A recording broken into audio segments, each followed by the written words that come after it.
Welcome to waves media. Guntur జిల్లా ప్రత్తిపాడులో market yard chairman పాలకవర్గం సభ్యుల ప్రమాణ స్వీకారంలో ఎమ్మెల్యే బూళ్ళ రామాంజనేయులు పాల్గొన్నారు.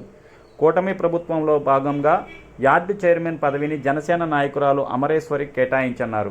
కార్యక్రమంలో మాట్లాడుతూ వైకాపా పాలనలో ప్రత్తిపాడు మార్కెట్ యార్డులో 19 కోట్ల నిధులు దాలి మళ్లించారని ఎమ్మెల్యే బూళ్ళ రామాంజనేయులు అన్నారు. ప్రత్తిపాడు మార్కెట్ యార్డును దేశంలో గొప్పగా తీర్చిదిద్దేందుకు ప్రభుత్వం కృషి చేస్తుందన్నారు. మార్కెట్ యార్డ్ అభివృద్ధి కోసం 200 ఎకరాల భూమి సేకరణ చేసేందుకు వ్యవసాయ శాఖ మంత్రి అచ్చెన్నాయుడుతో మాట్లాడామన్నారు. గ్రామాలలో అభివృద్ధి పనులకు మార్కెట్ యార్డు నుంచి నిధులు మంజూరు చేసేందుకు కృషి చేస్తామని చెప్పారు.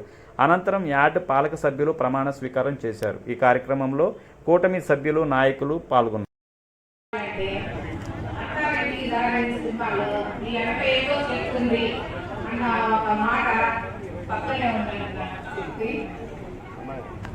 రామాంజనేయ గారు పేరు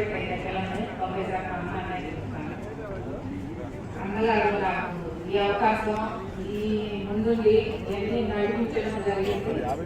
నాకు ఎన్నింటి తోడింది నన్ను ఈ కార్యక్రమాల్లో కానీ, ఈ వ్యవసాయ కార్యక్రమాల్లో కానీ, ఈ పట్టుబాటు చైర్మన్లో కానీ నాకు అన్ని చేయించాలని కోరుకుంటున్నాను. అయితే మా జనసేన అధినేత మా దళితులకి చాలా ఉపకారమైన పనులు ఇచ్చారు. కొంతమంది వేరే విధంగా పాల్గొంటున్నారు. అలా ఎవరు పాల్గొనడానికి దళితులని కాదు, అందరిని గుర్తించి చక్కగా మంచి పదవులు ఇవ్వడం, మంచి అవకాశాలు ఇవ్వడం